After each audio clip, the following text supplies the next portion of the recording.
네, 안녕하세요. 앵커학원 원장 김건우입니다. 반갑습니다. 네, 오늘 저희가 정시특공대라는 이름을 지었습니다. 실은 3년 전부터 저희가 이제 실은 이 동네에서 알고 계시면 정시 최상위권 애들이 공부를 하지는 않아요. 솔직히 현역들 중에서는요.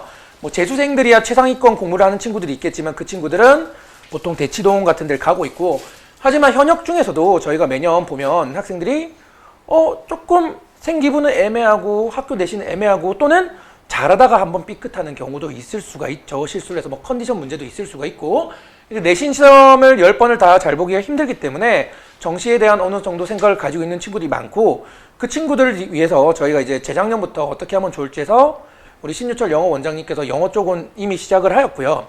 이번 기회에 우리가 전 과목으로 선택 과목은 좀 힘들겠지만 국영수 쪽으로 한번 진행해보자 해서 본격적으로 정시특공대 3기를 진행을 하게 되었습니다. 오늘은 그 부분에 대한 설명회를 진행할 거고요. 어머님들이 이제 오해하실 수도 있어요. 뭐 정시특공대인데 뭐 정시라면 뭐 의대를 보내주신, 실은 그 정도의 수업을 개설하지는 않았어요. 그러니까 이제 레벨을 말씀드리는 거예요. 저희가 어차피 최상위권 수업 같은 경우는 최상위권 이 동네 애들은 거의 다 생기부를 생기부 방향으로 합니다. 학종이나 교과적으로 하기 때문에 저는 내신을 놓치지 않는 걸 추천드리고, 그러니까 저희가 이제 이 컨트롤 할 수 있는 친구들이 최소한 2, 3등급까지 한번 올려보자, 친구들을 위해서 좀 더 노력해보자는 의미로 이 수업을 개설하였고요. 그렇다 해서 뭐 이 친구들 중에서 1등급이 안 되는 친구들이 안 되는 친구들 한 명도 없는 건 아니에요. 잘 되는 친구들도 있죠. 네, 그래서 저는 약간 인사만 하고 먼저 빠질 거고, 이 프로젝트를 재작년부터 담당해 오신 신유철 원장님, 영어과 원장님께서 저의 바통을 이어서 진행해 주실 거고요. 저는 인사드리고 홍보만 조금 하고 가겠습니다. 입학 실적입니다. 어쨌든 정시특공대는 대학 입시를 위주로 볼 거고, 이쪽이 내신 거는 잠시 배제해 두고요. 결과고요. 이게 실은 작년 11월 설명회 할 때랑 2월 초에 할 때랑 인원이 달라요. 이유는 아시겠지만 작년 11월에는 수시 1차 합격자만 저희가 기록을 적었고요. 2월 초 설명회에서는 수시 전체 합격자를 적었고요. 그리고 이번에 정시가 2월 21일인가 22일에 마무리가 됐거든요. 지금 마무리가 된 걸로 알고 있습니다. 그래서 정시 최종 합격자들까지 이렇게 넣어서 인원이 늘었습니다. 이 중에서 정시 중에서 제일 잘 간 친구는 이제 의학학 7명 중 2명은 현재 정시입니다.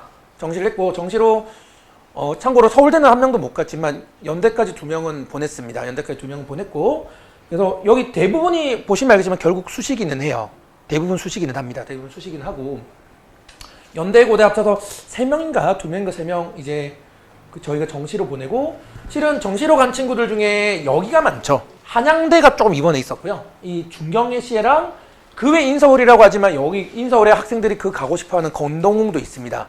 건동홍, 국sun세단 이쪽까지 정시로 간 친구들이 이쪽 라인이 좀 많아요. 이쪽 라인을 보낼 수 있도록 저희가 한번 노력해 보겠습니다. 오늘 이 설명회를 잡았고요.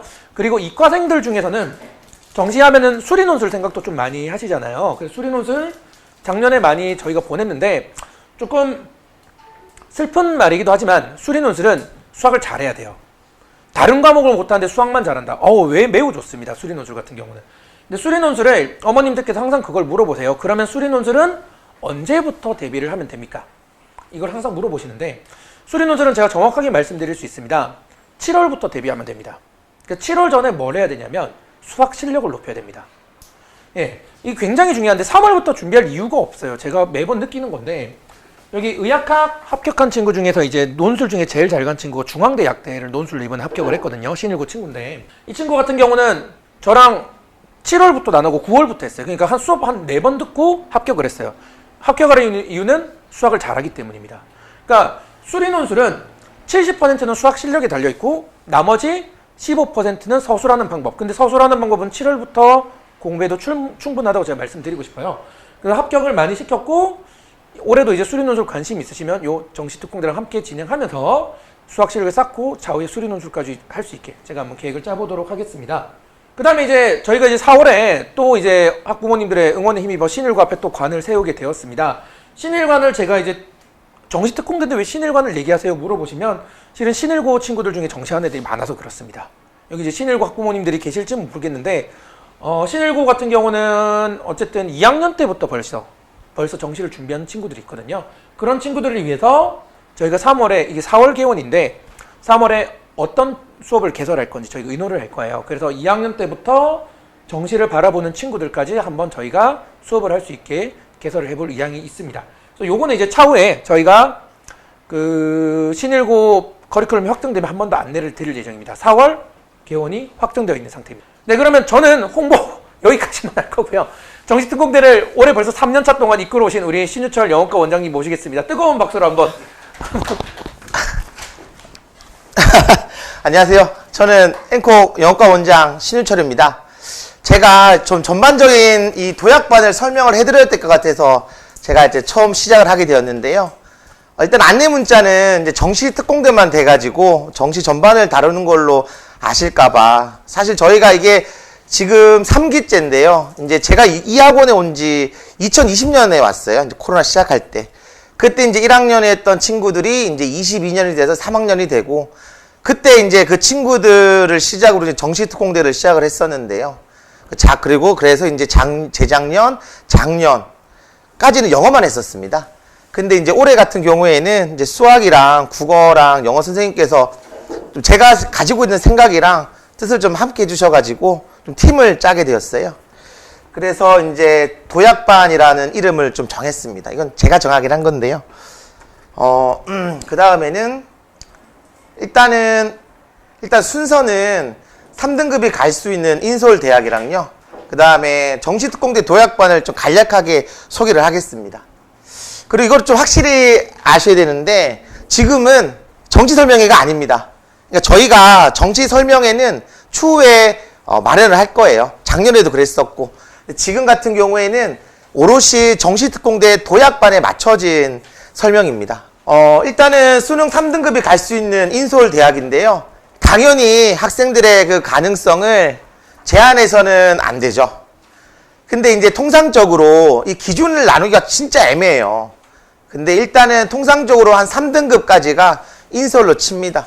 당연히 이제 인서울 뭐 탑10 뭐 중경의식까지가 아니고 그냥 서울 안에 있는 대학교를 가기 위해서는 정시를 한 3등급까지는 찍어야 됐기 때문에 일단은 3등급이 갈 수 있는 인서울 대학이고요. 사실은 이게 목록이 엄청나게 많습니다. 근데 그 중에서 이제 좀 몇 개를 추린 것 뿐이지 실제로 이제 당장 네이버에 검색만 하더라도 엄청나게 많아요. 근데 일단은 대학마다 환산이 달라요. 그렇기 때문에 지금 나와 있는 거는 100분위로 나눈 거고, 만약에 이제 표준 점수를 반영한 학교 같은 경우에는 지금 이게 좀 무리가 있긴 합니다. 하지만 이제 감을 잡기에는 괜찮죠. 이 정도는 갈 수 있구나라는 걸로. 그래서 이제 실제 이제 대학 지원 시에는 학과별 모집 인원, 경쟁률, 합격 컷, 환산 점수에 따라서 뭐가 유리하고 뭐가 불리한지를 확실하게 따져봐야 돼요. 그 다음에 이제 같은 말인데, 대학별로 수능 반영 영역이 다릅니다. 비율도 다르고. 그래서 일단은 뒤에도 말씀을 드릴 건데 좀 막연하게 걱정하는 게 아니라 좀 구체적으로 지금 학생이 점수가 어느 정도며 어디까지 끌어올릴 수 있는지를 좀 객관적으로 봐야 돼요. 그리고 아마 이거는 현실적으로 필요하다면 좀 입시 컨설팅을 받으시는 게 좀 좋긴 합니다. 그래서 말씀드리는 건데 저도 그렇고 저희 선생님도 그렇고 입시 전문가는 아니에요. 각 과목의 정시를 전문으로 가르칠 수 있는 선생님들인 거지 전체 입시를 훑을 수 있는 사람은 아닙니다. 제가 확실히 말씀드릴 수 있는 게 저도 사실은 입시 컨설팅 전문가 과정을 수료를 했었어요. 비싼 돈을 주고. 근데 그거 애들도 가르쳐야 되고 그 부분도 봐야 되니까 선택을 할 수밖에 없더라고요.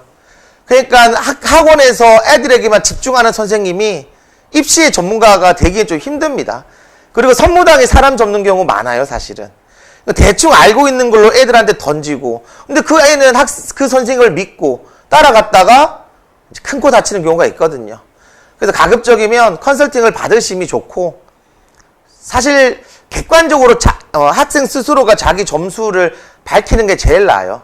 예, 그걸 가지고 컨설팅을 받으시는 게 제일 좋습니다.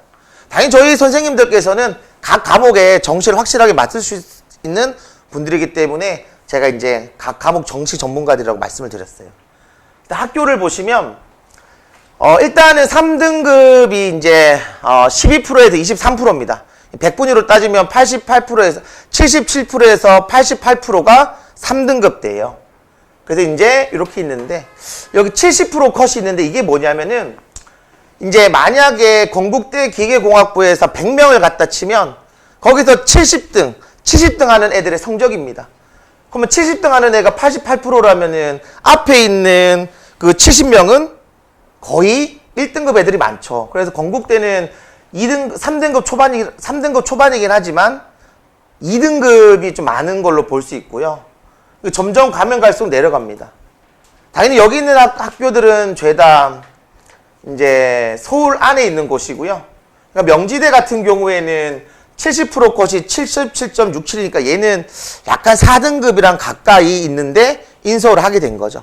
근데 이거는 참고용이고 지금은 그 학생이 어디를 전공으로 하려고 하고 어느 과목에 더 약한지 강한지 어디에도 더 점수를 낼 수 있는지에 따라서 많이 가능성이 달라지죠. 그래서 한번 참고하시라고 둔 건데요. 근데 네이버만 치더라도 자료 되게 많아요. 그래서 한번 보시는 것도 괜찮고 사실은 좀 발품을 팔 필요가 있죠. 자, 그 다음에 정시특공대 도약반 소개인데요. 사실은 이제 제가 작년에 설명회 때도 그랬고 재작년 때도 그랬는데요. 항상 이제 시작점은 막연하게 걱정하는 겁니다. 근데 좀 구체적으로 할 필요가 있죠. 그러니까 지금 모의고사 치면 몇 등급이 나오고 지금 어디까지 올릴 수 있는지 더군다나 영어 같은 거 좀 확실히 잡을 수 있어요. 절대평가기 때문에. 근데 수학 같은 데서도 국어도 선택 과목이 있으니까 어디서 내가 등급을 더 낼 수 있는지를 확실하게 판단을 좀 해야 됩니다. 막연하게 애가 알아서 할게라고 하면 믿으시면 안 돼요. 그러다가 큰 거 다치십니다. 그러니까 학원에 맡기시던지 아니면 컨설팅을 맡기시던지 해서 뭐 사이가 좀 나빠지더라도 어차피 애 좋으라 그러는 거잖아요. 그건 약간 감안하시고 애한테 네가 지금 받을 수 있는 점수치를 확실하게 얘기를 해야 전략을 세울 수 있다라고 말할 수 있죠. 그리고 현실적으로 말하면 전략을 세우기 전에 점수 안 되면 전략이 무슨 소용이 있겠어요. 일단 점수부터 어떻게든 맞아야 되고 그 역할을 저희 선생님들께서 해드릴 겁니다. 그래서 일단은 막연한 걱정보다 구체적인 걱정을 하자는 게 제가 말씀드리고 싶은 거고요. 그리고 저는 이거를 정말 믿어요. 저도 그랬고 수능날 수능 점수가 수능 점수입니다. 학교에서 그렇잖아요. 3월달 수능 점수가 수능 점수라고. 그것도 맞죠. 그것도 이해는 돼요. 근데 그렇지 않은 애도 많습니다. 사례만 얘기하면 여기서 사례 얘기하면 제가 사실 1시간도 끌 수 있는데요. 올해도 있었고 작년도 있었고 뭐 작년 같은 경우에는 컴퓨터 해킹 쪽으로 가고 싶은 친구가 있었는데요. 영어가 이제 3등급이 안 나오면 목포대를 갔어야 됐어요. 그런데 이제 3월 성적에서 6월 성적에서 그랬는데 수능 잘 쳐가지고 저기 가톨릭대 갔습니다. 그러니까 수능 성적이 수능 성적이지 그 전에 무슨 척도를 할 수 없어요. 그럼 애가 기가 죽죠. 그래서 끝까지 붙잡고 열심히 해라라고 기를 좀 살려주는 게 멘탈 관리해주는 게 좀 중요한 것 같습니다. 그 다음에 사실은 이 홍보 문자에 이 포스터가 안 들어갔더라고요. 포스터에 보시면은 저희가 생각하는 바가 다 들어가 있습니다. 일단은 모의고사 3에서 5등급 학생입니다. 그 다음에 수능 최저 등급을 준비해야 하는 학생도 당연히 저희 도약반에 들어올 수 있고요. 그 다음에 당연히 재수생이랑 반수생도 됩니다. 작년에도 제가 정시특공대 할 때도 재수생이 좀 적진 않았어요. 그 다음에 수능 목표 등급은 2에서 3등급입니다. 당연히 기회가 되고 운때가 맞으면 1등급 찍으면 좋죠. 근데 지킬 수 없는 약속은 할 수가 없고요. 저희가 어떻게든 2에서 3등급은 만들어 드리도록 노력을 하겠습니다. 그 다음에 단과로 선택도 가능하고 뭐 2개 이상 수강시 할인도 있고요. 저희가 당연히 상시 모집입니다. 당연히 저희 어머님들께서 여러 학원들 고려하시겠지만 저희 한번 맡겨주시면은 저희가 한번 제대로 해보겠습니다. 그래서 제가 전반적으로 말씀드리려고 제가 시작을 했고요. 첫 시작은 이제 신가람 선생님께서 영어부터 해주실 겁니다. 그럼 저는 기회 되면 다음에 또 뵙겠습니다. 네. 안녕하세요. 그 앵콕학원에 올해 이제 정시특공대 도약반 수능 수학을 맡게 된 도정성 강사라고 합니다. 반갑습니다. 귀한 시간 내서 참석해 주셔서 너무 감사드립니다. 그럼 바로 시작하겠습니다. 이제 간단하게 제 소개를 드리면요. 이제 전문 직업인으로서는 11년도부터 이제 학생들을 가르치기 이제 시작했고요. 이제 재학생 고3 기준으로는 15년도부터 제가 꾸준히 지금 강의를 해오고 있습니다. 뭐 수학하고 조금 관련이 있긴 한데 뭐 직접적 관련은 아니지만 예전에는 이제 행정고시라는 이름의 시험으로 평일 오전에는 이런 강의도 하고 있고요. 수학하고 조금 관련도 있고 이제 스케줄이 수능하고는 조금 많이 괴리가 돼서 1년에 한 번 있는 거라 이제 다다음 주에 시험이 있거든요. 그래서 이제 크게 스케줄적인 문제는 없고요. 이렇게 멘사코리아라는 단체 이제 회원이기도 합니다. 현재는 이제 22년도부터 이제 강의를 해와서 고3 학생들을 주로 맡고 있었어요. 근데 이제 마침 영어과 원장님께서 같이 취지가 맞는 부분이 있는 것 같아서 해보자 해가지고 이번에 같이 합류하게 됐습니다. 자, 일단은 지피지기의 이제 관점에서 우리가 이제 좋은 대학을 가기 위해서 사실 최상위 대학을 목표로 하는 건 현실적이지 않을 수 있잖아요. 그래서 현재 내 상태와 그리고 우리가 목표로 하는 이제 대학을 가기 위한 이 시험의 대상이 어떤 건지 좀 아셔야 될 것 같아요. 그래서 조금 현재하고 차이점을 과거하고 비교해 본다면 과거에는 이제 수능 수학이 30문제로 이루어졌었는데 마지막 한 문제 정도가 많이 어렵고 나머지 문항들이 되게 쉬웠어요. 그러다 보니까 1, 2등급 맞기 위한 그 한 문제 공부에 거의 치중하고 그렇지 않은 옛날에는 이제 문과 시험 같은 경우는 좀 수학에 투자하는 비중이 많이 적었었던 시절이 있었거든요. 이제 최근에는 가장 어려운 문항의 난이도가 조금 내려갔고요. 많이 내려가진 않았어요. 조금 내려갔고 그 외에 한 4문제에서 5문제 정도로 어려운 문제가 많이 난이도가 올라왔어요. 그게 가장 큰 차이점이 있고요. 그리고 22학년도 이제 수능부터는 이전에는 가형, 나형, 문과, 이과가 나뉘었는데 지금은 그게 나뉘지 않고 이제 선택 과목을 선택하게 됩니다. 그러다 보니까 이제 미적분이나 확통이나 여기에 적혀져 있지 않지만 기하와 벡터라는 과목, 이 3과목 중에 하나를 선택하게 돼요. 그래서 공통 과목인 수원수투에 대한 22문제는 공통적으로 문제를 풀게 되는데 23번부터 30번까지 문제 같은 경우는 이제 자신이 어떤 과목을 선택하느냐에 따라서 문제가 달라진다고 보시면 돼요. 근데 이제 주로 어려운 거는 현재 미적분 난이도가 많이 이제 상승한 상태죠. 주로 이제 메디컬 학과를 지망하는 학생들이 거의 대다수가 미적분을 선택해요. 그러다 보니까 잘하는 학생들이 몰려있다 보니까 수능 문제를 출제하는 입장에서는 변별을 해야 되잖아요. 그러니까 어렵게 낼 수밖에 없는 것 같아요. 그래서 확통 같은 경우는 난이도가 많이 하락했어요. 그래서 이제 올해 같은 경우는 확통을 선택했을 때 1등급 컷이 여기에도 이제 적어놨지만 90점 초반, 중반이라도 불러도 될 정도로 많이 올라왔죠. 그리고 이게 이제 혼동이 되실 수 있는데 이게 구간으로 나온 이유는 과목마다 이제 표준 점수가 달라져가지고 어떤 학생은 94점을 맞았는데 1등급이 될 수도 있고 93점을 맞았는데 1등급이 될 수도 있어요. 요거 이제 구간으로 적어드린 거고요. 반면에 미적분 같은 경우는 81점에서 최대 이제 85점까지가 1등급 원점수 기준 커트라인으로 나왔었거든요. 그래서 이제 확실히 이제 점수만 보시더라도 미적분이 이제 어렵게 나온다라는 거를 이제 확인하실 수 있을 것 같아요. 그래서 이제 만약에 우리가 도약반에서 목표를 2등급에서 3등급을 목표로 한다면 아무래도 두 가지 관점에서 확통을 선택하는 게 이점이 될 수가 있어요. 첫 번째는 이미 커트라인 쪽에서 이제 이야기를 드렸고요. 자, 두 번째 같은 경우는 미적분 내용이 확통에 비해서 한 2배 이상 정도로 분량이 많아요. 난이도도 어렵고. 그래서 이제 그렇게 좀 생각을 해주시면 될 것 같고요. 최근에 이제 수능 기조에서 작년에 좀 일이 많았죠. 언론에서도 평가원장도 이제 한번 사태가 있었고요. 6월 이후에 그때 이제 대표적인 얘기가 약간 사교육 컨텐츠를 배제하려고 공표를 여러 번 했었고 실제 9월 모의고사에서는 좀 쉬운 기조로서 수능 문제가 출제가 됐었거든요. 근데 이제 막상 수능은 그 정도 예상하던 것만큼 쉽진 않았어요. 그래서 우리가 여기서 얻을 수 있는 지점이 저는 있다고 생각하는데 흔히 이제 킬러 문제라고 얘기를 많이 들어보셨잖아요. 그러니까 일반적으로 킬러 문제라고 하면 잘못 생각하실 수 있는 게 되게 어려운 문제를 지칭하는 거 아니야? 라고 생각하실 수도 있거든요. 근데 그게 아니라 이게 어려운 문제는 어쩔 수 없이 나올 수밖에 없어요. 스카이를 가는 대학의 지원자와 메디컬 학과를 가는 지원자는 구분이 돼야 되는 거잖아요. 만약에 변별력이 없는 시험은 그걸 구분을 못 하게 돼요. 그게 시험의 본질이기 때문에 변별력이 절대 없어질 수가 없어요. 그러니까 이렇게 생각하시면 돼요. 킬러 문제를 배제한다는 건 이건 약간 제 주관적인 견해이기도 합니다.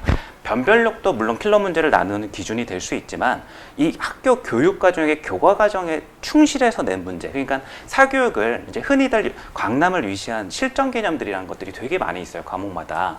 그래서 교육 과정에서 교과서의 외부에 위치하고 있는 심화 개념들을 이제 강사분들이 준비를 잘 해서 약간 학생들이 알아두면 좋을 것 같은 강의들을 하게 되는 거죠. 그러면 돈을 내고 시간을 투자해서 그 강의를 들은 학생과 듣지 않은 학생들은 분명히 차이가 있죠. 근데 수능을 출제했을 때 그걸 들은 학생들이 유리해지면 문제가 좀 된다라는 입장이 있을 수도 있잖아요. 그러니까 그런 걸 배제한다라고 이렇게 목적을 보시면 될 것 같아요. 자, 그래서 이제 간단하게 현재 이제 작년에 출제가 됐던 시험의 특징을 이야기를 드렸고요. 이제 중요한 건 시험이 이렇게 나왔는데 제가 생각했을 때는 이제 우리의 관점에서 어떻게 이거를 받아들여야 될까라고 생각해서 동일한 내용에다가 이렇게 오른쪽에 하나 적어봤습니다. 그러면 자 한번 등급을 보실게요. 이제 미적분 선택자가 좀 많은 걸 기준으로 해서 요 점수대로 한번 제가 얘기를 해보겠습니다. 작년 수능 기준에서요. 1등급 컷이 이제 통상적으로는 쉬운 거를 많이 이상하게 틀리면 81점도 1등급이 될 수 있는데 통상은 85점, 84점이라고 보시면 돼요. 원점수 기준. 그러면 84점이라고 잡았을 때 1등급을 맞기 위한 틀려야 되는 점수가 마이너스 16점인 거예요. 그러면 수능 수학의 최고점은 4점짜리로 구성되어 있거든요. 그럼 4점짜리 4개를 틀리면 그래도 1등급 컷에 도달할 수 있다는 거죠. 충분히 이해되시죠? 자, 그럼 여기에서 우리가 최고 난이도 문제, 아까 이야기 드렸던 얘기에서 그 킬러 문제라고 지칭되는 그런 문항들이 있는데 통상 많이 잡으면 한 3문제 정도가 대표될 수가 있어요. 그래서 뭐 수원수특 공동과목에서 2과목, 미적분에서 한 문제 정도 이렇게 꼽을 수 있는데 그 문제들을 다 틀리면 1등급 컷이라고 생각하시면 되는 거예요. 거기에다가 2등급 컷 한번 보실까요? 좀 더 많이 내려가죠. 72점 구간에서 79점까지 내려가게 됩니다. 한 78점 정도를 일반적 점수라고 생각했을 때 5개까지 틀리면 2등급 정도가 나오게 되는 거죠. 그래서 제가 생각했을 때 우리가 1등급을 만약에 현재 등급의 이제 위치가 3등급 이하인데 1등급을 목표로 한다라고 하는 거는 되게 좀 욕심이 과할 수 있다라고 생각이 들어요. 그래서 일단 최고 난이도 문제 이거 같은 경우는 여전히 어렵다는 거를 받아들이고 일단 물론 나중에 실력이 올라서 뭐 하반기에 8월 9월 가서 욕심이 생기면 다른 문제가 되겠지만 현재로서는 조금 이걸 아예 배제하고 가는 게 그게 전략적으로 맞지 않나라고 생각을 합니다. 자, 그리고 이제 좀 이전과는 달라졌던 지점이 그 4점짜리 문제 중에서 원래 한 문제만 엄청 어렵고 나머지 문항들이 되게 쉬웠다고 이야기 드렸잖아요. 근데 그 나머지 문항들이 조금 난이도가 올라왔어요.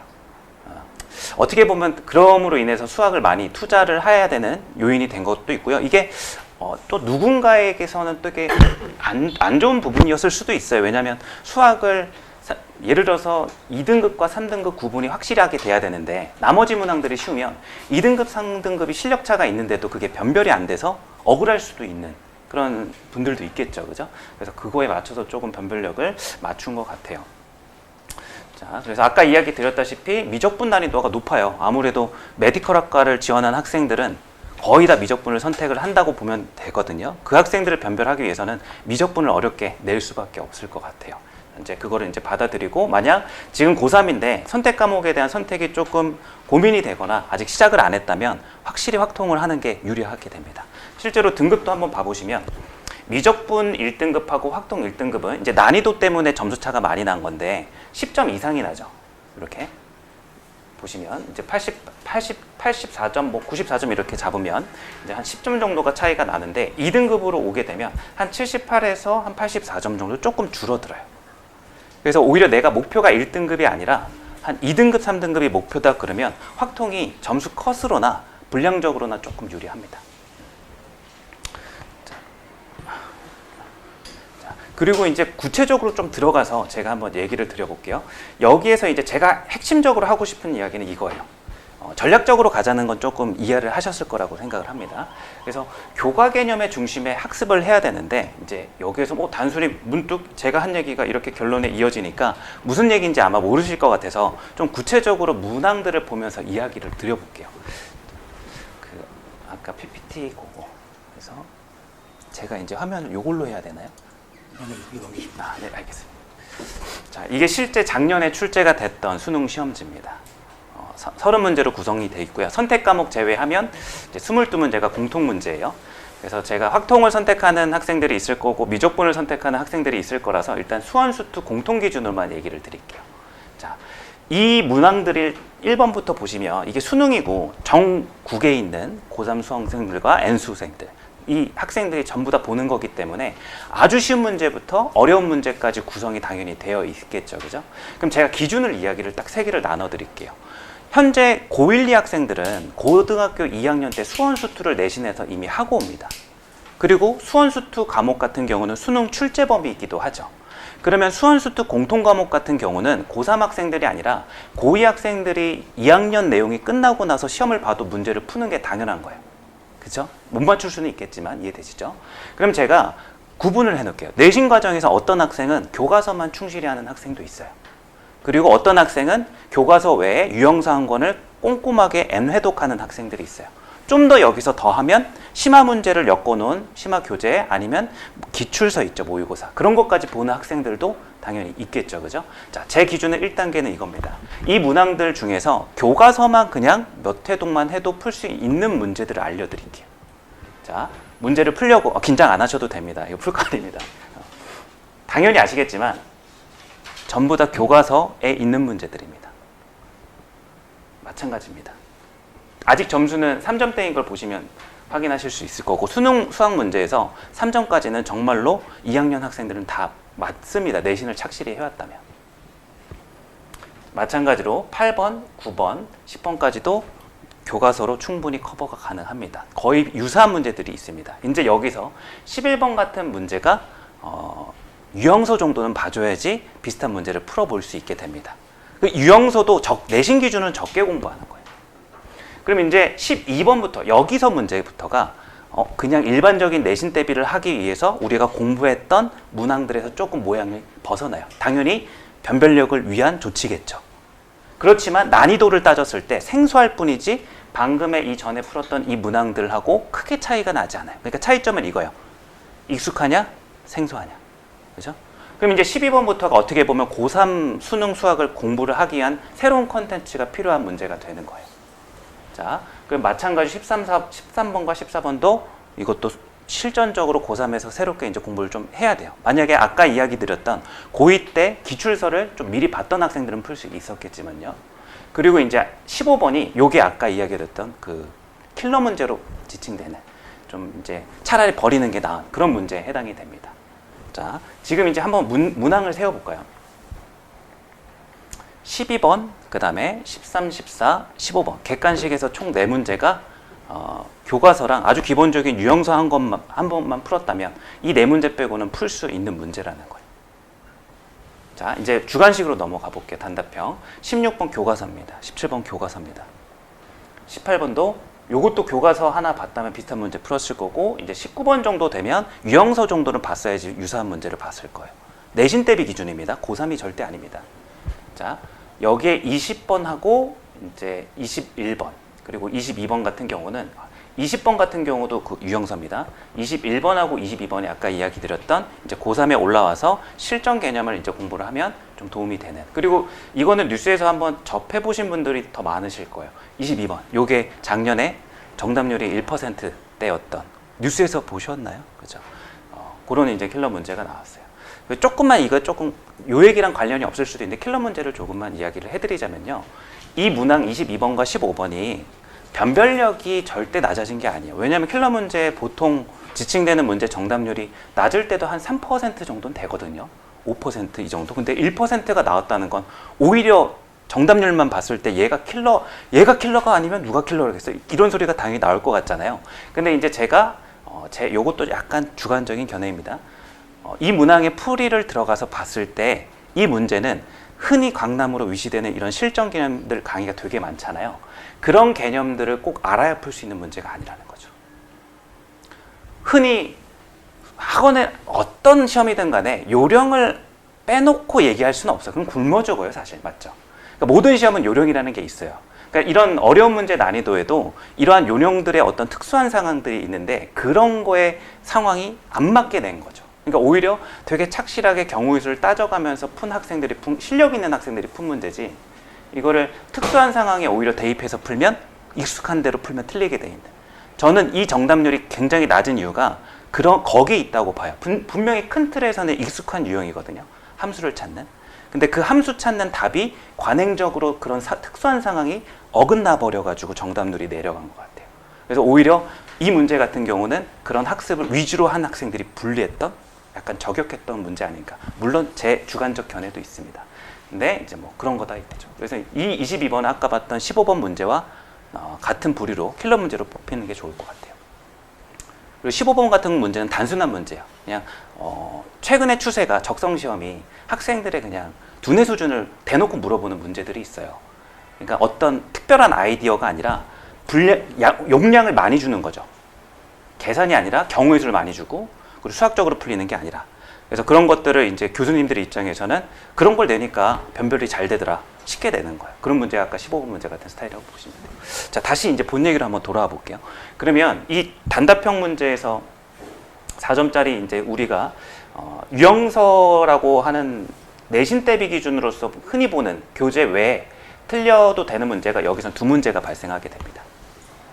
그러면 이제 총 몇 문제가 되냐면 아까 단답형 객관식 문제에서 단답형 합쳐서 총 6문제죠. 22문제 중에. 그리고 미적분은 4점짜리 문항 자체가 3문제밖에 되지 않습니다. 그러면 미적분 3문제를 다 틀렸다고 가정하면 총 9문제예요, 4점짜리가. 그러면 그 마이너스 점수가 몇 점이 되냐면 마이너스 36점이죠. 그러면 총 그걸 다 틀렸다고 가정하에 64점이 나오는 겁니다. 그죠? 객관식은 그 중에 5문제가 있죠. 그럼 내가 이런 표현을 잘못할 뻔했네요. 우리 조금 너무 안 좋다면 하나 정도는 객관식에서 찍어서 맞출 걸 기대해도 되지 않습니까? 그러면 통상적으로 고2 끝났을 때 내가 내신 대비를 그래도 어느 정도 했다, 한 2, 3등급 나왔다 하면 나오는 수능 시험의 점수가 68점 정도가 된다라고, 이렇게 조금 어느 정도 끼워 맞추기도 분명 있겠지만 이게 큰 틀은 벗어나지 않는다고 제가 자신 있게 이야기 드릴 수 있어요.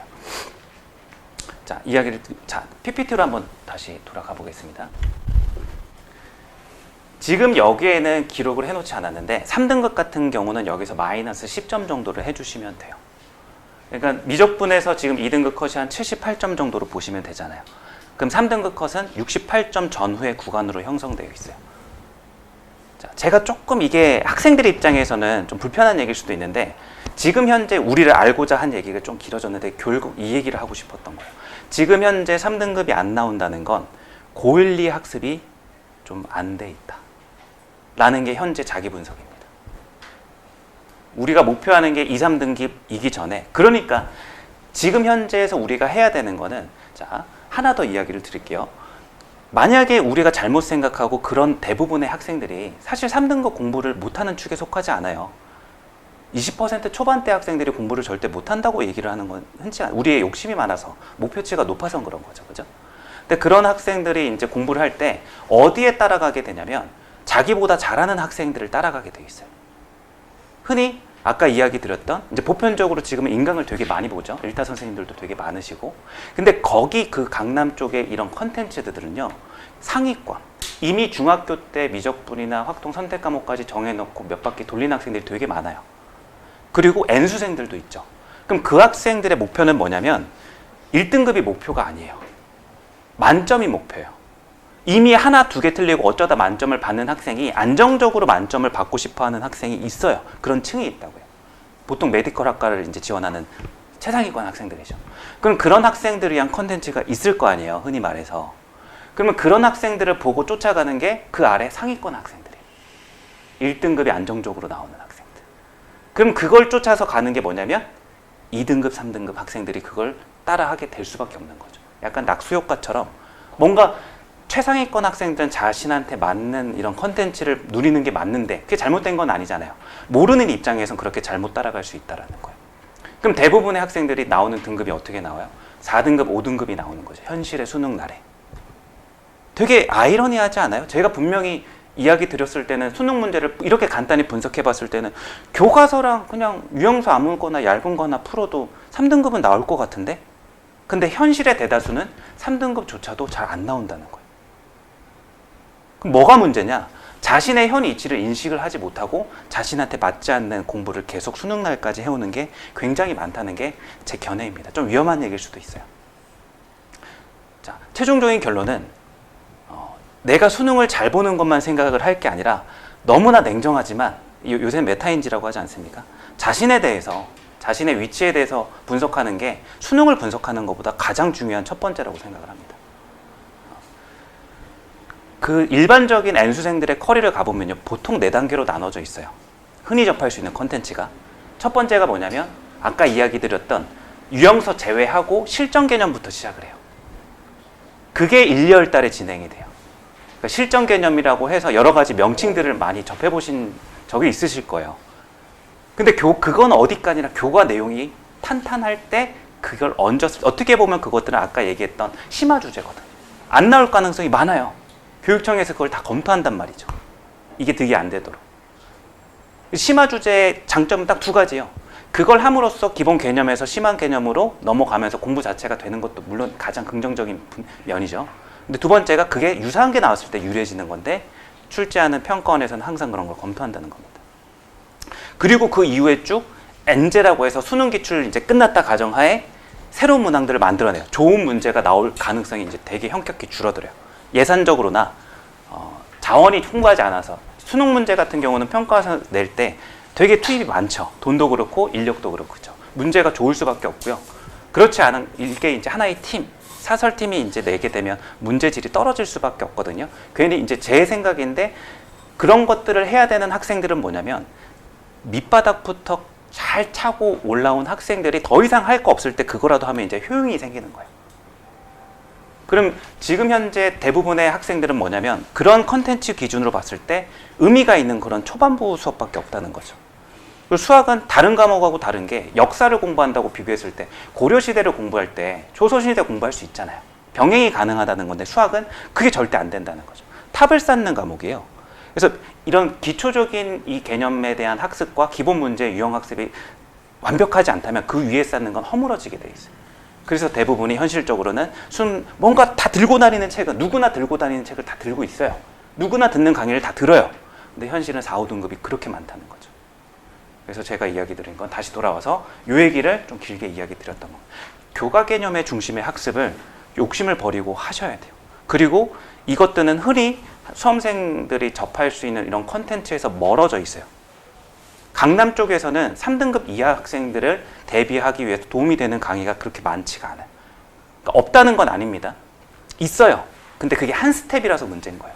여기에 인식은 야 그거 기초 안 돼 있으면 그냥 개념 강의 하나 듣고 쫓아오면 돼 라는 인식인 거예요. 근데 대다수 학생은 어때요? 아니 저 학생 기준에서는 한 스텝인데 내가 올라가려고 봤더니 너무 이게 스텝이 많아 보여. 조금 올라가다가 아니 난 아니네 이러고 가는 거죠. 포기하게 되는 거죠. 쉽게 말해서. 자, 그래서 뭐 이야기를 드리고 싶은 거는 많았지만 핵심은 요거였던 겁니다. 교과 과정의 기본적인 교육 과정의 교과서를 대표할 수 있겠죠. 기본적인 교육 과정을 좀 탄탄히 하고 그 다음에 수능을 위한 콘텐츠를 쌓아야지 이게 가능한 부분이다라고 이야기를 정리하고 싶습니다. 그래서 저희의 목표는 수능 2에서 3등급이고요.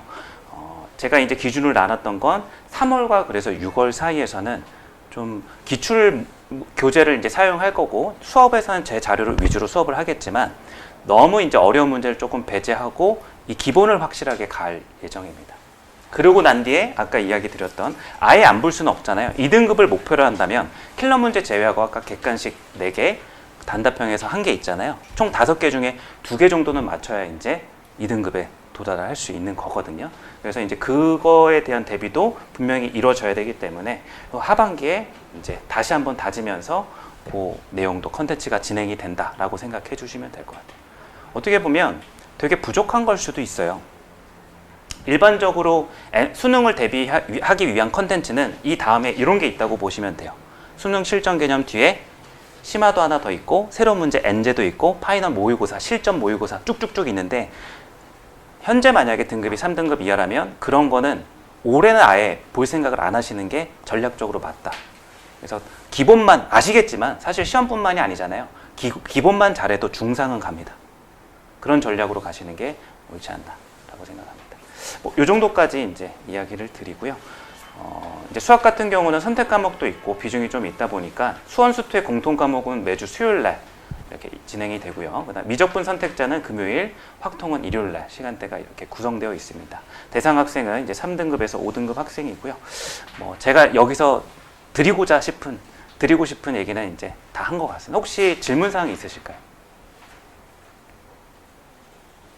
너무 불편한 얘기를 드린 건 아닌가 걱정이 되기도 하고요. 아까 봤던 문항들에 대한 프린트 출력본이 밖에 있습니다. 그래서 혹시 궁금하시면 한번 가져가서 살펴보시는 것도 괜찮을 것 같아요. 자제분께는 웬만하면 풀리게는 안 하셨으면 좋겠어요. 가정의 평화를 위해서. 네, 감사합니다.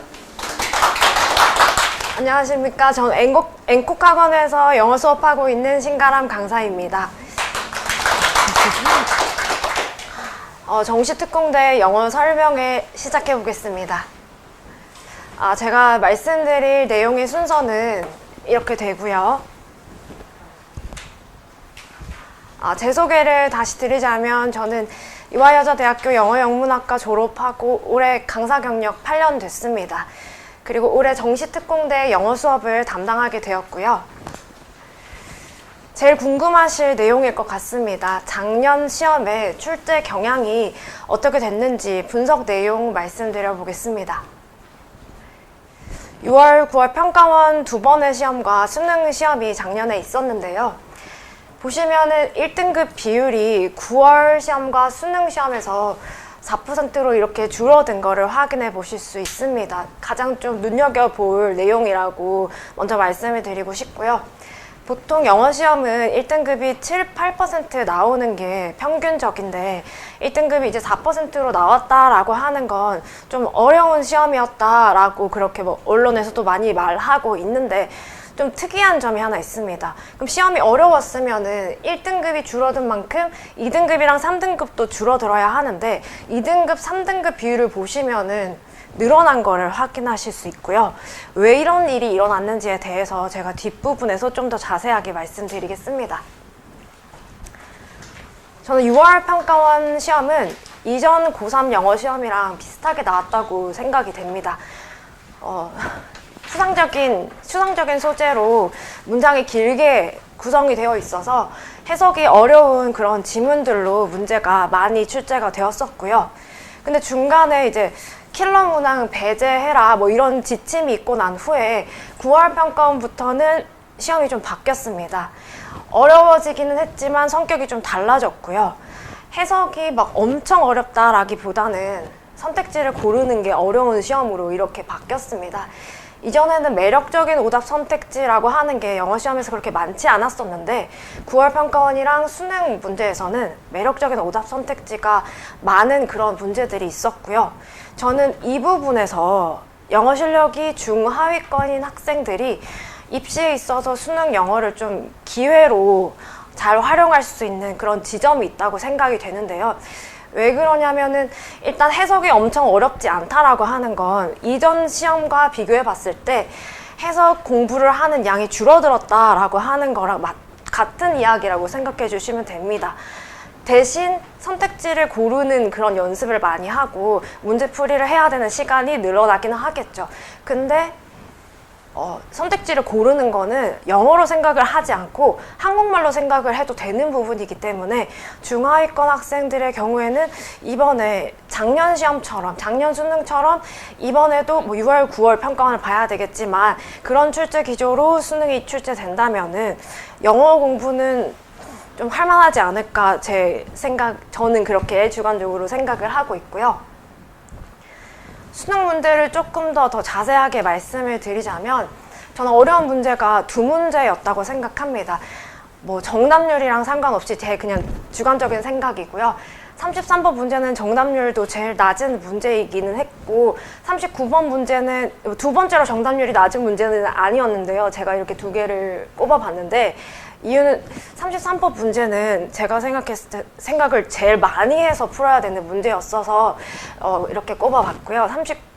39번 문제는 이게 지문 전체 구조를 생각해서 지문의 흐름을 정확하게 파악하고 있어야지 풀 수 있는 문제였어서 그냥 기존의 문장 삽입 문제를 풀던 방식이랑은 조금 다르게 접근했어야 하는 문제여서 이렇게 두 문제를 꼽아봤고요. 이 두 문제 때문에 저는 1등급의 비율이 줄어들지 않았나 이렇게 생각이 됩니다. 대신 이 두 문제 외에 나머지 문제들은 정확하게 해석하는 연습을 많이 하고 또 매력적인 오답 선택지를 구별해내는 그런 연습을 충분히 한다면 저는 이 두 문제 외에는 나머지 문제는 충분히 정복할 수 있는 그런 수준이라고 생각을 했습니다. 그래서 올해 있을 2호 수능을 어떻게 대비하면 좋을지 저희 지금 정시특공대 수업 계획을 한번 말씀을 드리려고 하는데요.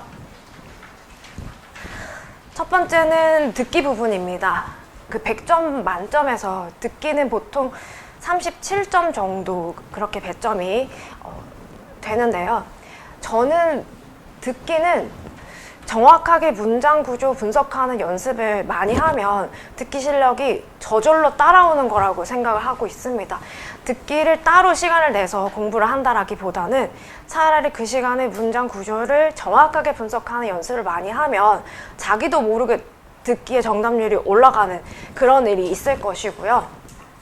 그래도 실전 적응력을 길러야 되기 때문에 한 달에 한 번은 듣기를 점검할 수 있게끔 그렇게 시험을 볼 예정입니다. 또 듣기도 유형별로 듣기 전략이 또 있기 때문에 간단하게 제가 수업 시간에 듣기 유형별 전략에 대해서도 공부를 할 예정이고요. 다음으로는 독해 영역 말씀드리겠습니다. 저는 고등학교 1, 2, 3학년 기출 지문을 모두 활용할 것이고요. 고3인데 고1 거 사용해도 되나 이런 생각을 하실 수 있는데요. 제가 작년에 수능 나온 걸 보면서 생각을 한 게 고3 기출 공부를 많이 안 해도 좋은 점수를 받겠다라는 생각이 들었습니다. 이게 쉽게 공부할 수 있다라는 이야기가 아니고요. 1학년, 2학년 시험에 나오는 문장을 정확하게 구조 분석을 스스로 하고 또 그 문제를 풀 때 선생님이 알려주는 내용을 가지고서 문제를 푸는 게 아니라 자기가 생각해서 5개 선택지 중에서 이게 왜 답인지 이게 왜 답이 아닌지를 스스로 설명할 수 있게끔 그 정도 수준을 만들면은 작년 수능과 같은 그런 문제들은 충분히 좋은 점수를 받을 수 있지 않을까 생각해서 1, 2, 3학년 기출지문을 모두 활용하기로 했고요. 유형별로 독해 문제 푸는 방법들이 또 따로 있기 때문에 그런 부분들에 대해서는 공부를 할 예정입니다. 또 저는 수업 시간에 5개 선택지 중에서 답을 이걸 왜 골랐는지 그리고 나머지 오답은 왜 오답이라고 생각하는지에 대해서 학생들이 좀 의견을 말할 수 있게끔 그렇게 수업을 진행을 할 예정이고요. 지금도 저는 정시반 수업을 하고 있는데 3, 4, 5등급 대의 학생들이랑 같이 수업을 하고 있고요. 이렇게 참여형 수업을 하고 있습니다. 그래서 제가 분위기를 좀 그렇게 만들었습니다. 뭐 틀리든 맞든 상관없이 자기 의견을 그래도 한 번은 얘기하고 갈 수 있게끔 그렇게 수업을 진행을 하고 있고요. 근데 보면은 또 내성적인 학생들은 수업 시간에 참여하지 못할 수도 있기 때문에 그런 부분은 독해 워크북을 활용해서 그런 부분들을 보완하려고 하는데요. 독해 워크북이라고 하는 거는 제가 직접 만든 과제북이라고 생각을 하시면 되고요. 여기서는 이제 독해 문제를 푸는 전 과정에 대해서 학생이 다 기록할 수 있게끔 각 그 과정을 적을 수 있게끔 제가 과제북을 만들었습니다. 그래서 수업 시간에 얘기는 못했지만 이 학생이 이 지문 구조를 잘 이해하고 있는지 아니면은 뭐 문제 푸는 그 과정 속에서 어느 부분이 맞았고 어느 부분이 틀렸는지에 대해서 제가 직접 첨삭을 할 예정이고요. 지금도 이렇게 수업이 진행되고 있기는 합니다. 다음으로는 구문 부분 말씀드리겠습니다. 구문이라고 하는 거는 해석하는 방법을 배우는 거라고 생각을 해주시면 되고요. 수능이나 기출 모의고사 지문에서 자주 출제되는 그런 구조랑 표현이 따로 있습니다. 단어장에 나와 있는 그런 단어들이 아니고요. 늘 출제되는 그 구조가 있는데 그 구조에서 어떻게 해석을 하는지에 대한 것들을 저는 공부를 할 것이고요. 그리고 그런 부분들을 따로 공부를 해야 할 겁니다. 단어만 외워가지고서는 사실 좀 수능을 준비하는 것은 어렵고요. 실전에서 유용하게 사용할 수 있는 그런 내용들 위주로 공부를 할 겁니다. 뭐 예를 들어서 제가 이렇게 하나 그 공부하는 내용을 한번 실어 놨는데요. 뭐 where 다음에 주어랑 동사 덩어리가 항상 같이 쓰이는데 where 많이 봤을 거예요, 학생들은. 근데 얘가 해석이 3가지가 있는데 보통 2가지 정도는 해석을 잘 합니다. 근데 나머지 1가지 해석은 잘 못하고요. 근데 고3 수능 문제나 모의고사 문제들에는 3번째 해석을 물어보는 경우가 많기 때문에 그런 부분들을 제가 다 종합해서 같이 공부를 할 것이고요. 그리고 사실 이런 내용들을 배우는 것도 중요하지만 저는 그거보다 더 중요한 게 배운 내용을 자기가 스스로 적용해서 해석을 하는 거를 한 번이라도 경험하는 거, 그게 제일 중요하다고 생각을 하고 있습니다. 저는 영어는 뭔가 지식을 배우는 거라고 생각하지 않고 근육을 키우는 거라고 생각하고 있어서 그렇게 자기가 스스로 해석을 할 수 있게끔 그런 과정까지 다 준비를 해 두었고요. 마지막으로는 어휘 부분입니다. 3, 4, 5등급 학생들이나 그 아래 성적의 학생들은 영어 공부할 때 사실 단어가 제일 중요합니다. 모르는 단어 너무 많고요. 단어를 외우는 게 중요한데 잘 못하더라고요. 그래서 저는 올 한 해 단어를 좀 특별하게 관리를 하려고 합니다. 제가 어떻게 이걸 해결해야 될까 고민을 많이 하다가 암기에 최적화된 어떤 프로그램을 사용을 할 것이고요. 저는 유료 프로그램 사용할 건데 제가 그 비용의 50%를 사비로 지원을 할 겁니다.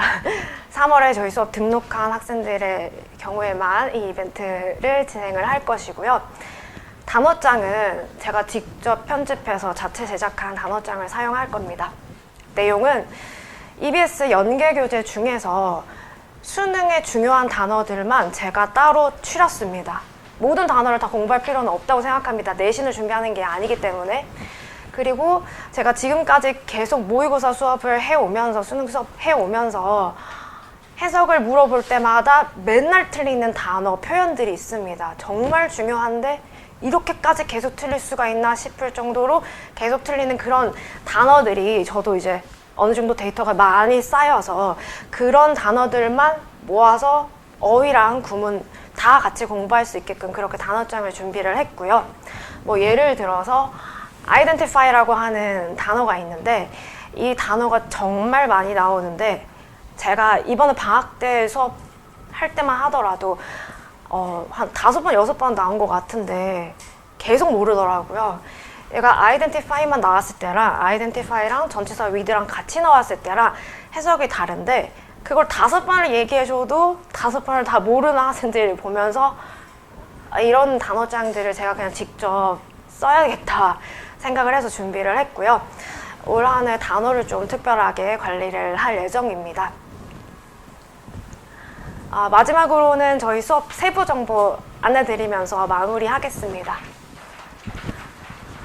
정시특공대 영어 도약반 수업은 일주일에 한 번 진행되고요.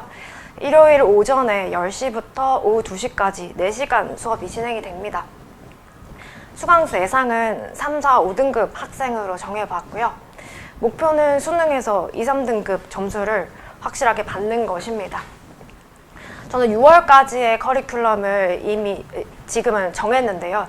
6월까지 같이 공부하고 난 후에 수강 학생들이 6월 모의평가에서 점수를 어떻게 받았는지 그리고 6월 평가원 시험이 어떤 식으로 출제되었는지에 맞춰서 그 이후 커리큘럼을 정할 예정입니다. 네, 여기까지로 제가 준비한 내용을 모두 말씀드렸고요. 혹시 궁금하신 내용 있으시면 질문해 주시면 말씀드리겠습니다. 없으시면 여기까지로 마무리하겠습니다. 네, 안녕하세요. 지금 화면에 나와 있듯이 저는 국어를 담당하고 있습니다. 만나서 반갑습니다. 내려보겠습니다. 먼저 작년 수능을 좀 분석을 해야 되겠죠. 그래서 분석 드리고 그다음에 국어 수업을 어떻게 진행할 것인지에 대해서 설명드리겠습니다. 근데 이거에 앞서서 우리가 3월 달에 뭐 무슨 벌써부터 정시를 생각하느냐 이렇게 이제 부모님들 걱정이 있을 수도 있어요. 근데 우리가 1학기 내신 성적까지 딱 끝나고 나서 상담을 하면은 학교에서 선생님들하고 상담하고 나서 다 무너져요. 너 이렇게 해서 수시 못해. 그래서 우리가 아무리 너 이렇게 해서 수시 갈 수 있어 라고 해서 제시를 해줘도 학교에서 한번 상담을 하고 나면은 그냥 와르르 무너져요. 내가 과연 기말고사를 준비해서 될까? 중간고사 끝나고 학교에서 선생님들이 상담을 하거든요. 근데 그 상담을 하고 나서 아이들이 그냥 자포자기해요. 선생님들이 워낙 깔아내려요. 근데 끝까지 내신을 붙잡을 사람 붙잡고 그다음에 저희가 지금 얘기하는 부분들은 네. 제가 화면에 안 나와서 다시 해야 되는 상황입니다. 네. 그럼 이 정도? 제가 못 봤네요. 네. 인사를 다시 해야 될까요? 네네네. 인사를. 죄송합니다. 화면에서 저걸 못 봤습니다. 부모님들 보느라고. 그래서 그런 부분들에 앞서서 우리가 여름방학 때 시작하면 정시가 조금 늦어요. 많이 늦어요. 그리고 3, 4등급 아이들 같은 경우는 3등급은 그래도 조금 올라설 수는 있어요. 근데 4등급, 5등급, 6등급은 많이 늦어요. 그래서 전문대도 서울권 전문대도 어려울 수가 있어요. 그래서 그런 부분들 때문에 저희가 이 자리를 마련한 거거든요. 설명 들어가겠습니다. 저는 조금 날씬했었습니다. 네. 이때는 좀 서울 깍쟁이, 지금은 푸짐한 아줌마 이렇습니다. 그래서 아이들하고 편안하게 대화하고 아이들하고 또 질문도 편안하게 주고받고 그래서 일부러 살을 찌웠다? 네, 그건 아니고요. 네. 자, 말씀드리겠습니다. 일단은 불수능이라고 많이 들어보셨을 겁니다. 불수능이다 했었는데 작년에 지금 이제 최고 점수 155점 표준 점수입니다. 그런 부분들인데 수능 만점자는 63명으로 확 줄었죠. 여기서 보면은 지금 이때도 28명으로 줄어들었죠. 이때 뭐가 변화가 있었을까요? 지금 우리 아이들 뭐가 변화가 있을까요? 국어는 선택 과목이요. 선택 과목으로 나눠지면서 이때 비문학 난이도가 확 올라갔어요. 비문학 난이도 확 올라가고 화작이 조금 올라가고요. 그 다음에 화작하고 언매하고 비슷하게 맞춘다라고 해서 언매는 하향 조절하고요. 문법이죠. 근데 화작은 상향 조절이 됐어요. 그때 비문학 독서 왕창 어렵게 냈거든요. 그래서 킬러 1에서 되게 애들 손도 못 대요. 손도 못 댔던 문제들도 있었고요. 그런 부분들 조금 이제 조절한 거죠. 조금 조절해서 조금 이렇게 가려나 했는데 작년에 6월 모평 보고 나서 이렇게 대통령이 한마디 했죠. 킬러 없애라. 그래서 다 중킬러로 수준이 쓱 올라온 거죠. 그래서 64명 확 줄어들었죠. 그래서 이런 얘기들을 많이 합니다. 그래서 원점수로 한번 제시해봤어요. 원점수로. 그래서 일단은 화작을 선택했었던 2023년도 아까 만점이 좀 많았었죠. 그때 점수하고 뭐 문제 하나 정도 차이가 되는 부분들인데 이것을 다시 이거는 작년 수능이고요. 이것은 올해 수능이고 이것은 작년 9월 모의고사죠. 작년 9월 모의고사 전에 6월 학평 끝나고 나서 킬러를 좀 조절해라. 이런 얘기 있어서 아이들 굉장히 혼란스러워 했거든요. 근데 우리는 우리 페이스대로 가자. 아이들이 흔들리면 안 되거든요. 그래서 우리는 하던 대로 가면 된다. 문제 쉽게 나오면 좋고 어렵게 나오면은 다 똑같이 어려우니까 이렇게 얘기를 했었거든요. 그래서 9월 모의고사가 조금 수능에 많이 반영됐다. 지문이 조금 6월보다는 9월이 좀 짧게 제시가 됐어요. 비문학 독서요.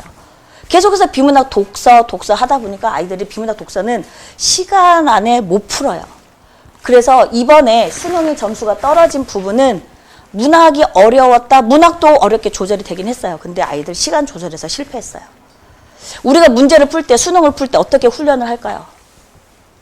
국어 풀어본 학생들은 좀 알 텐데 일단은 저희가 선택 과목을 먼저 해라. 선택 과목은 정말 시간 안에 푸는 연습을 정말 연습을 굉장히 많이 시켜요.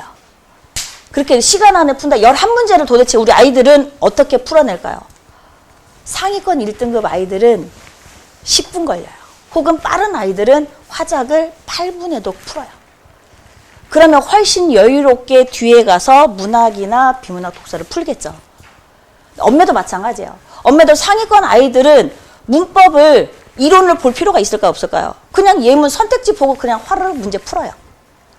근데 좀 밑에 떨어진 아이들은 이론이 긴가민가 해서 제시문을 다 읽어요. 그것도 시간이 걸려요. 일단 매체는 우리가 화법에서 계속 했던 문제들인데 매체는 조금 더 쉽게 접근할 수 있는 부분이에요. 그렇다고 해서 화작하고 많이 다르냐? 많이 다르지도 않아요. 지금 올해 수능 특강에 나온 거, 작년에 수능 특강에 나온 샘플들을 보면은 화작스럽게 문제가 자꾸 바뀌고 있어요. 맨 처음에 3년 전에 나왔었던 선택 과목에서 매체는 정말 쉬웠어요. 정말 쉬웠어요. 접근도 쉽고 그 다음에 빈 여백도 많았어요. 빈 여백도 많았었던 부분들인데 작년 수능, 올해 수능, 수능 특강하고 연계가 자꾸 된다라고 하는데 매체라고 하는 부분이 그렇게 쉽게 접근할 수 있는 부분들이긴 하거든요. 근데 자꾸 화작스럽게 내고 있어요. 그래서 화작을 아이들 풀려야 돼요. 그렇게 연습을 시켜야 아이들이 시간 안에 풀고 줄여내고 본문을 해독하는 그 연습이 돼요. 그래서 매체만 풀려서는 안 돼요. 화작을 풀리면서 매체로 연결하고 매체 풀리면서 화작에서 끌어오고 해야 돼요. 그래서 문법은 기본 베이스로 깔아놓고 그 다음에 매체를 조금 더 다듬어 줘야 되는 부분들이 있어요. 근데 우리 아이들은 지금 문법이 안 돼 있어요. 왜냐하면 2학년 때 내신 대비를 뭘로 해요? 몇몇 학교 빼놓고는 1학기 문학, 2학기 독서예요. 문법이 지금 붕 떠 있어요. 근데 여기에서 이제 시간을 제가 말씀드리면은 문법 시간이 턱없이 부족해요. 문법은 주말에 뭐 새벽 특강을 해야 될 수밖에 없을 거예요. 아이들 시간도 안 되고 저도 시간이 안 되고 그래서 새벽 특강을 생각을 하고 있어요. 아침 일찍. 3월에 한 번은 가야 돼요. 4월이면은 저도 내신 대비 때문에 힘들고요. 3월에 아이들하고 날짜를 잡아서 한 번에 팍 한 번 갈 거예요. 뭐 세 번 특강 뭐 이런 식으로 해서 아침 7시부터 9시 반까지 네 그렇게 한번 가려고 하는데 전에도 했었어요. 전에 이제 다른 데서 했었는데 아침 특강 부모님들은 선호하세요. 아이들은 조금 힘들지만 근데 3월에 한 번은 문법 특강 한 번은 해야 돼요. 그래서 일단은 전체적으로 비교하는 거 말씀드렸고요. 다 표준 점수로 환산해서 들어가기 때문에 이게 또 학교마다 적용하는 비율들이 또 달라요. 그렇기 때문에 국어 같은 경우는 표준 점수로 나와서 이 점수 등급이 나눠졌더라도 점수 차이가 4점이나 나는데 표준 점수 환산해서 똑같이 나오게 해요. 그렇기 때문에 이게 난이도에 대해서 밸런스를 맞춘다라고 하더라도 항상 지금까지 언매와 화작이 나눠졌던 시기부터 계속해서 보면은 언매가 점수가 낮아요. 그렇다고 해서 언매를 선택한 아이들이 공부를 못하냐? 상위권 아이들은 언매를 선택한 아이들이 굉장히 많아요. 시간 조율에서 더 훨씬 이득이기 때문에. 그래서 언매를 선택한 아이들 상위권이 많은데 왜 점수가 낮을까? 이제 밑에 전체적으로 보다 보니까 그래요. 자, 그 다음 넘어가겠습니다. 네, 불수능이라고 해서 뭐 EBS에서도 이제 조사하는 부분들 이렇게 나오는데 자, 킬러 문학 고난도 지문 없앤다고 했음에도 어려웠다. 아이들이 문학에 대한 대비가 안 됐던 거예요. 비문학 독서는 원체 어려웠기 때문에 어려운 지문도 보고 예전에 킬러 문제로 나왔었던 거 분석도 하고 하면서 길러졌단 말이에요, 습관이. 근데 문학은 한 번도 이렇게 쑥 어려웠다라고 하는 부분이 없었던 거고 이따 뒤에서 보여드리겠지만 현대소설이에요. 현대소설을 이렇게 못 읽었다고 현대소설에서 오답이 너무 많이 나온 거예요. 우리 아이들도 마찬가지고. 그래서 현대소설이 이렇게 안 읽히나? 고전소설에서 맡겼다라고 하면은 이해를 하겠는데 고전소설은 수특에서 연계를 했어요. 근데 현대소설이 이렇게 안 읽히는 경우는 없었거든요. 근데 현대소설에서 아이들이 많이 틀렸다라고 문자가 왔어요. 시험 끝나고 나서 가채점 하고 나서 뭐 울고 불고 하면서 저 망했나 봐요 이러면서 했었던 부분들인데 보면서 말씀드리겠습니다. 그래서 국어 난이도 이제 전체적으로 보면 한마디로 어려웠다. 킬러 문항 없어지는 상황에서 이제 첫 번째 해기 때문에 이 스타일을 유지할 거다라고 많이들 들어보셨을 거예요. 그렇기 때문에 올해도 여전히 이 스타일이다. 그러면 문학도 이 수준일 거다. 비문학 독서도 이 수준일 거다라고 하고 화작에서 아이들이 망했거든요. 화작에서 아까 11문제인데 몇 분 걸린다라고 했었죠? 빠른 아이들, 1등급 아이들은 10분 이내로 풀어요. 근데 느린 아이들은 여기에서 20분 걸려요. 그럼 그 20분을 어떻게 5분이라도 단축시키는 연습을 해야 되거든요. 그런 연습을 하려면 저는 계속 몰아세울 수밖에 없어요. 자, 지문 읽는데 2분. 너 말해봐, 너 말해봐, 너 말해봐. 이렇게 해요. 무슨 얘기야? 여기서 뭘 얘기하고 있어? 그러면 2분 안에 읽고 어찌됐든 간에 대답할 준비를 해야 돼요. 누가 질문을 받을지를 모르니까. 근데 문제 어떻게 적용해야 돼? 문제에서 여기가 왜 틀려? 이러면서 분석 들어가는 부분들이고요. 그래서 시간 재서 읽는 연습, 시간 재고 문제에 적용하는 연습, 그 훈련을 계속해서 해야 돼요. 그래서 화작에서 일단은 선택하는 부분에서 본인이 안정적으로 시간을 뺄 수 있어야 돼요. 그럼에도 불구하고 실전에 가면 아이들이 1교시거든요. 국어가 굉장히 떨려요. 굉장히 떨려서 그 선택 과목에서 읽는 페이스를 잃어요. 너무 안타깝게도. 그래서 공부 잘하는 상위권 학생이 여학생이 있었어요. 그 여학생이 엄마랑 차 타고 지금 수능 현장으로 가고 있는데 걔가 한 번도 이렇게 사적으로 문자를 보낸 적은 없거든요. 질문 빼고 시험 기간에. 근데 선생님 너무 생각나요. 보고 싶어요. 얘가 보고 싶다라고 하는 것은 말 다 하거든요. 너무 떨려요. 아니야, 넌 잘할 수 있어. 내가 지금부터 기도하고 있을게. 내가 밖에서 응원하고 있을게. 그렇게 문자를 보내줬거든요.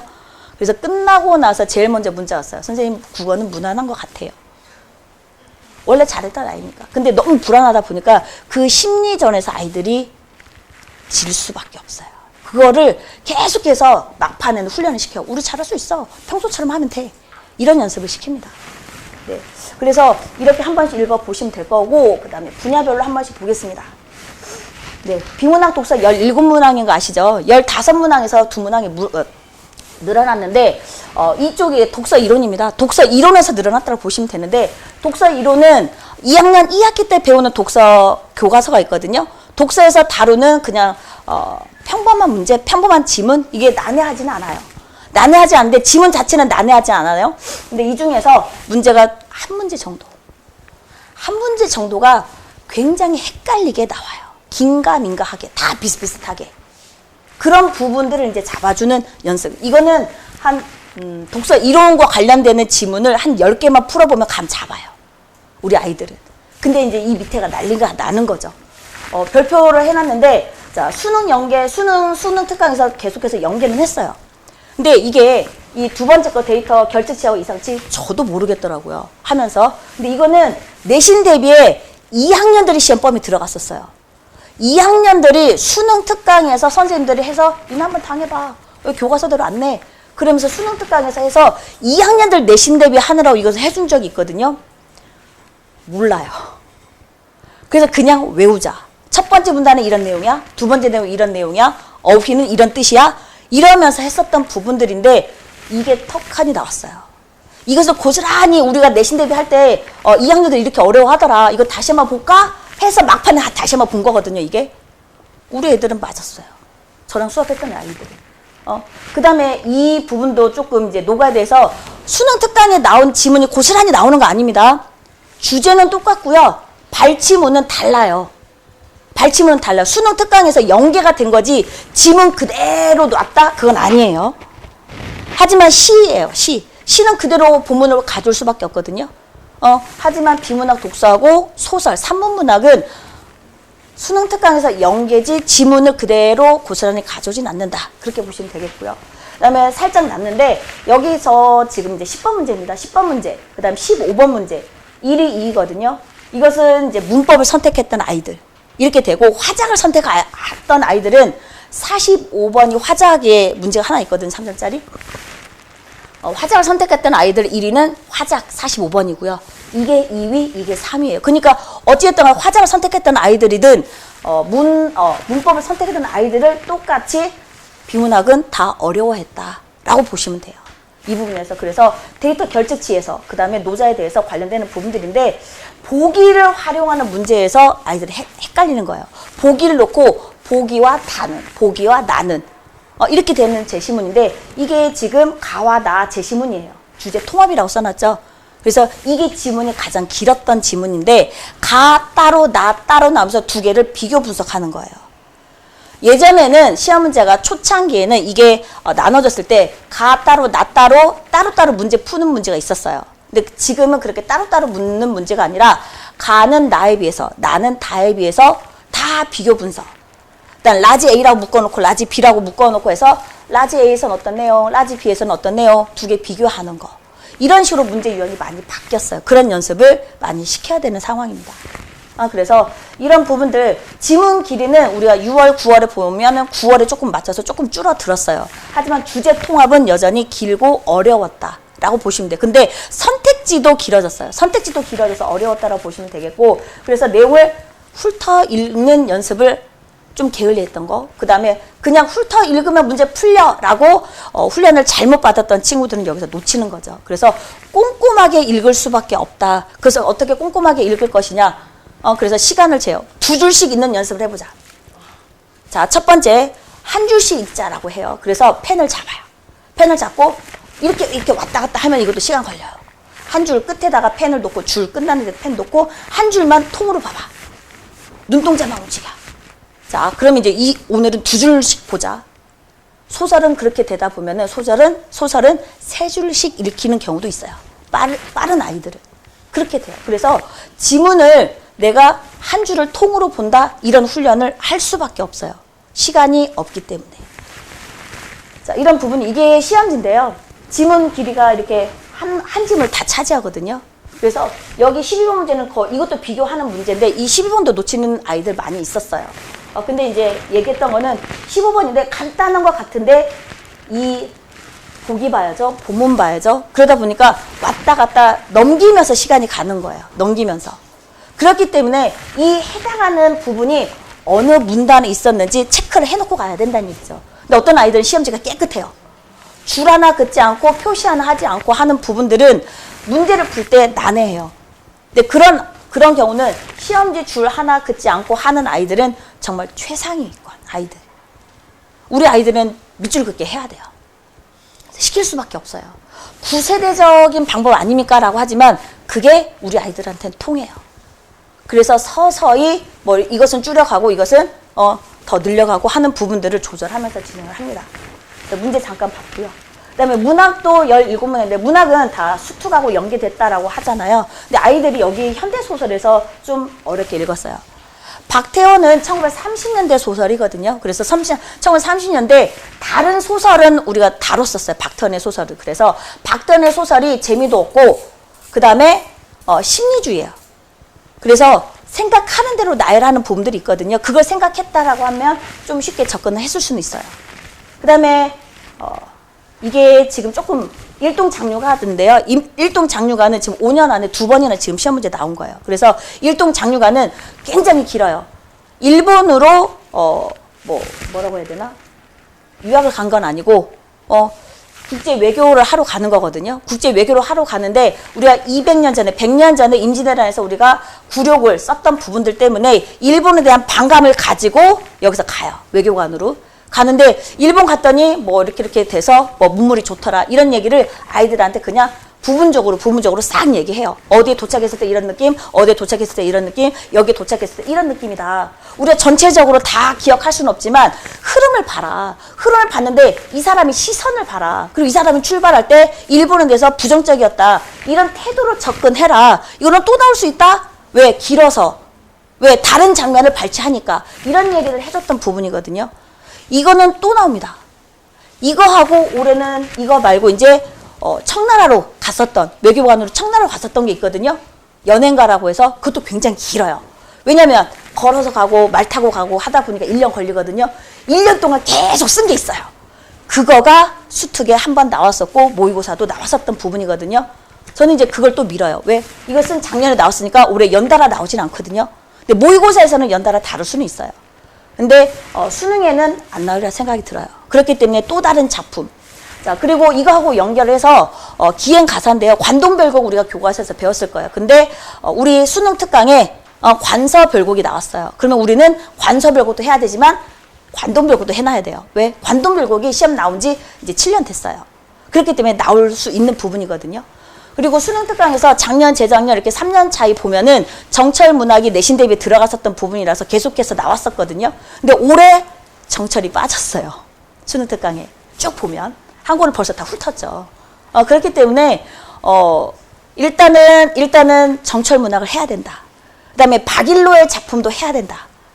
가사문학이 계속해서 나오고 있기 때문에 그런 부분들을 이미 다 훑었고 어떻게 해야 되겠구나라고 하는 부분들 얘기를 합니다. 그리고 진도를 나갈 때 분명히 이것과 연계되는 부분들, 연계되는 작품들, 연계되는 주제를 뽑아서 아이들한테 자료 주고 하라고 얘기를 하죠. 그리고 수업 시간에 다루고. 그렇기 때문에 진도가 느릴 수밖에 없어요. 일단은 6개월 동안 상반기예요. 상반기는 수능 특강 계속 진도 나간다고 보시면 돼요. 그렇게 진행이 되고요. 그래서 전체적으로 작품을 세세하게 읽어내야 되는 부분들, 제시문을 또 선지를 번갈아 봐야 되기 때문에 우리는 제시문을 한 번에 독파를 해야 되거든요. 문학 같은 경우는 흐름이에요. 흐름이기 때문에 머릿속에 순간적으로 기억을 해서 문제에다 적용을 해야 되는데 그게 안 돼요. 비문학 독서는 지문 자체가 어려워서 왔다 갔다 할 수밖에 없고요. 그러면 문학에서라도 시간을 줄여야 되는 부분들인데 그 훈련을 시켜야 돼요. 어쩔 수 없어요. 그래서 그런 부분들은 요약하기 식으로 과제를 내던 순간적으로 요약하기를 아이들한테 수업 시간에 읽고 자 여기 주인공이 누구지? 주인공이 어떤 행동을 했지? 이렇게 물어봅니다. 이런 식으로 좀 진행을 하고 있고요. 그래서 문학도 한번 보여드리려고 이거 비문학 앞으로 넘어갔네. 네, 이제 선택 과목입니다. 선택 과목은 둘 다 작년에는 어려웠다. 작년에 어려웠다. 일단은 언어와 매체를 지금 선택하는 아이들이 얼마나 될지는 모르겠어요. 문법 빨리 잡아야 된다라는 거. 문법 빨리 잡아야 된다라는 거 말씀드리고 싶고요. 일단은 문법 이론은 우리가 다 다뤘던 부분이 나와요. 수능 특강하고 다 연계해요. 왜냐하면 이론을 다 짚어줬으니까. 그렇기 때문에 5문제 내지 6문제인데 계속해서 지금 바뀐 뒤로, 선택 과목 바뀐 뒤로 문법은 5문제 나왔고 매체에서 6문제거든요. 매체는 우리 아이들이 1학년, 2학년 때 모의고사에서 화작을 풀었어요. 그런 화작을 푸는 스타일대로 가서 조금만 건드려주면은 매체는 거의 실수 안 나와요. 3점짜리 하나 놓칠까? 뭐 시간이 부족해서 정말 지금까지 1, 2학년 때 6등급, 7등급 맞았던 아이들은 못해요. 왜? 계속 찍었기 때문에. 6등급, 7등급 나온 아이들은 스스로 안 풀었어요. 그냥 찍고 잔 거지. 그런 부분들이고요. 그 다음에 화작입니다. 화작은 지금 40번, 45번 문제 까다로웠다 그런데 이건 선택지입니다. 선택지가 까다로웠었던 부분들이고 자료 활용하는 부분이거든요. 자료 왔다 갔다 하면서 봐야 되는 부분들. 그것 때문에 시간이 좀 걸렸고 당황했을 거예요. 지문을 보고. 왜냐하면 화작 지문을 보면은 시험지는 2장 4페이지거든요. 빽빽해요. 선택지도 길어요. 그러다 보니까 평상시에 그런 연습을 훈련을 시켰음에도 불구하고 이게 뭐지? 왜 이게 안 풀리지? 여기에서 이미 시간이 오버되고 있어 마음은 불안해요. 그런데 이거를 순서를 바꿔서 문학부터 풀면 안 돼요. 문학부터 풀어도 돼요. 나는 순서 없이 그냥 앞에서부터 차례대로 풀어도 별로 상관이 없던데요. 그럴 수 있어요. 근데 우리가 고난도 지문을 만나게 되면은 아이들은 풀고 가려고 하거든요. 넘기고 다시 풀어야지가 아니라 나 이거 해결하고 갈래. 그래서 거기서 막히는 거예요. 그러면 뒤에 쉬운 문제들 해결할 수 있는 부분들이 있는데 이미 여기서 시간을 다 소요하는 거죠. 그래서 우리가 지금까지 연습해본 바로는 화작을 먼저 푸는 게 제일 낫더라. 그래서 아이들한테 권하고 훈련을 시키는 거죠. 그래서 이거는 못해도 아이들한테 최소 15분까지는 끊어내라. 지금 오늘도 이제 아침에 수업을 했는데 아이들 좀 쉬운 거는 14분. 근데 좀 이제 어려운 난이도 있는 걸 줬어요. 난이도 있는 걸 줬더니 18분, 20분 걸려요. 이미 그러면 비문학 지문 하나 날려야 돼요. 그렇기 때문에 우리는 13분. 그 다음에 11분. 문제가 5개 있다. 문제가 내 통합하는 4개 있다. 그러면 저는 5분 줘요. 5분에 알람 한 번 울려요. 시계로 계속 알람을 해요. 그래서 알람이 굉장히 많이 저장이 돼 있어요. 5분 알람, 그 다음에 5분 지나고서 30초 알람 또 울려요. 그 다음에 또 30초마다 계속 울려요. 선생님 너무 불안해요. 해야 돼. 이겨내. 근데 이 알람 소리에 익숙해지면 실전에서 시험 볼 때 알람 소리가 좀 들렸으면 좋겠대요. 그래서 2학기 때는 알람을 끄고도 해요. 본인 손목시계 보고 해라. 왜냐하면 디지털은 못 들고 들어가잖아요. 아날로그이기 때문에 손목시계 가지고 있어야 돼요.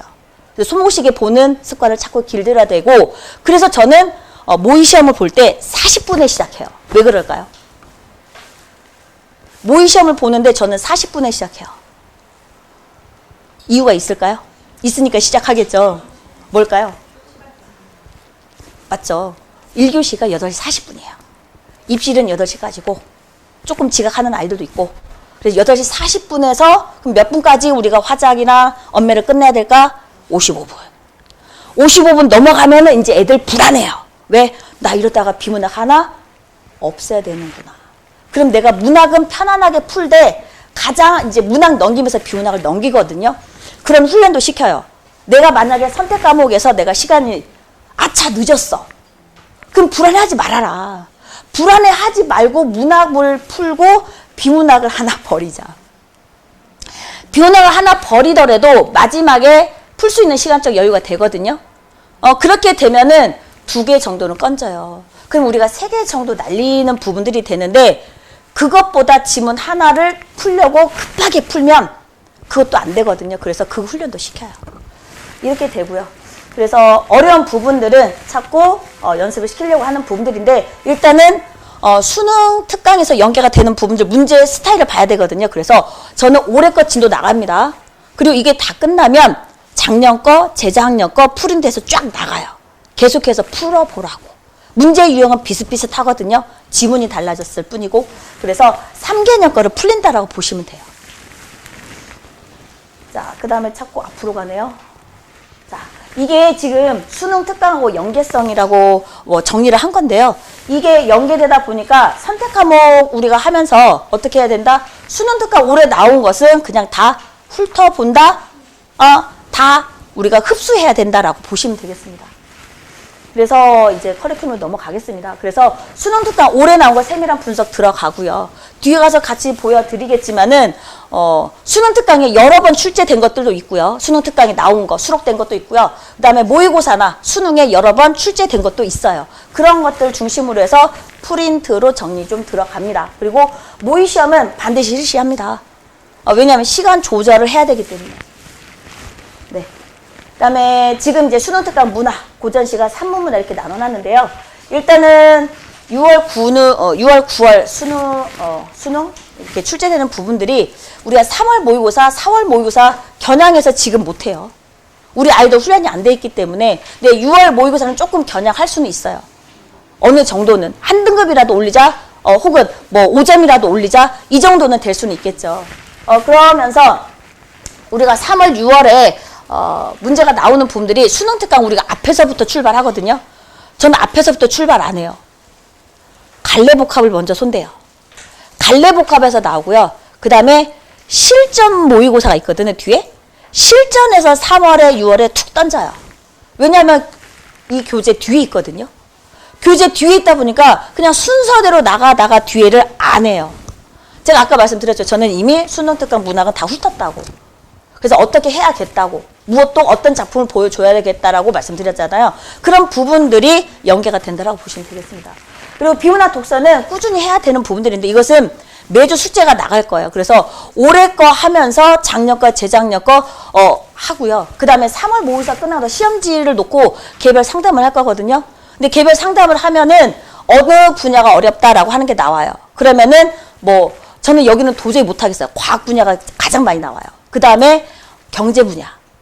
이런 부분들은 뭐 5년 전 걸로 갈 수밖에 없어요. 난이도 쉬운 것부터 5년 전 거 주고 또 2년 해서 또 3년 전 거 주고 작년 거 주고 재작년 거 주고 이러면서 분야별로 풀리게 합니다. 그래서 이런 부분들은 읽어보시면 알 것 같고요. 그 다음에 6월, 9월 모의고사 연계성입니다. 수능 특강에 수록된 거 부분들이 6월, 9월 모의고사에 나오거든요. 근데 고전 산문문화 그 다음에 이런 부분들 현대시 이런 것들이 지금 뒤에 갈래복합이나 그 다음에 실전학습에 있었던 그런 문제들이거든요. 그래서 그런 부분들을 좀 손을 대면서 골라서 좀 진행할 겁니다.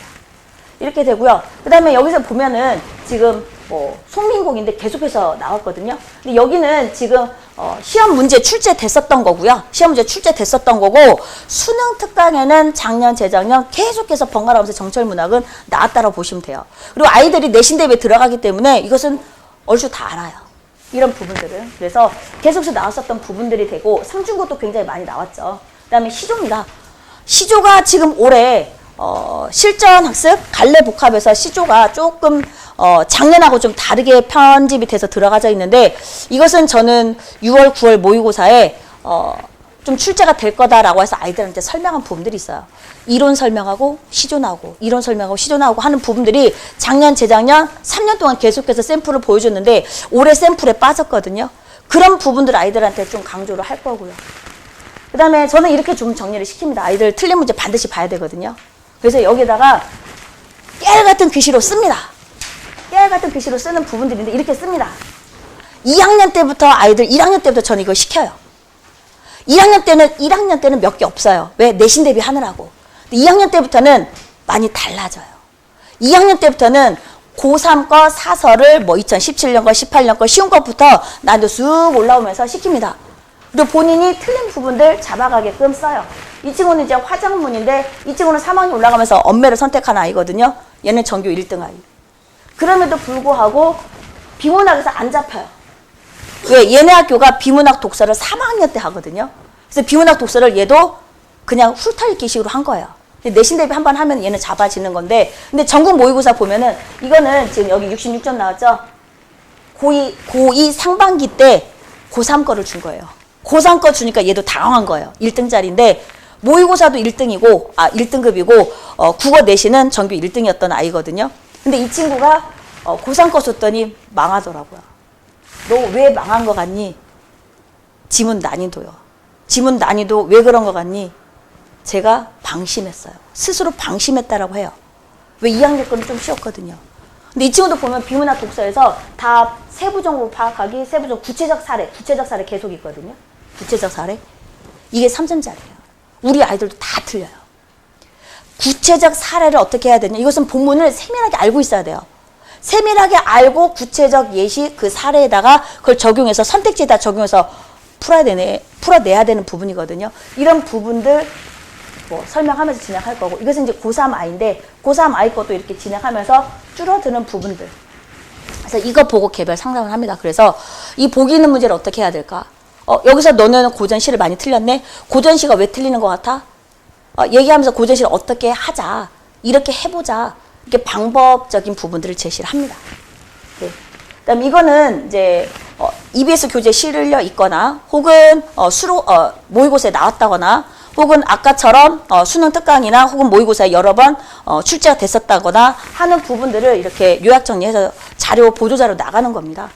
보조자료 나가는 부분들을 했고, 그 다음에 어휘가 부족하면은 자료는 주는데 우리가 시간이 턱없이 부족하기 때문에 어휘 쪽지 시험까지는 못 보고요. 그래서 시간 제한한 연습들, 어휘는 자료는 나가는데 한 번씩은 툭 던집니다. 너 이거 했어? 이거 뜻이 뭐였어?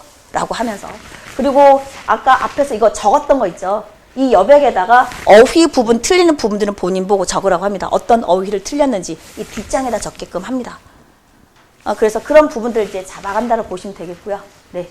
제가 준비한 것은 좀 말이 좀 빨랐나 느렸나 모르겠는데요. 자, 여기까지 좀 진행을 하겠습니다. 그래서 시간은 이렇게 되고요. 일단은 문법은 특강을 좀 할 생각인데 이것은 3월이나 4월, 6월 모의고사 전에 한 번은 해야 된다고 보시면 되겠습니다. 질문 혹시 있으실까요? 이게 지금 공통편이 있어서 그래요. 문학하고 독서는 공통편이기 때문에 같이 진행을 하고요. 화작은 앞에 30분, 엄매는 뒤에 30분을 하는 부분들인데 이거는 이제 문제풀이 하는 식으로 이제 처음에는 조금씩 진행을 하고요. 그래서 엄매는 문법은 따로 특강을 해야 된다고 말씀드린 거예요.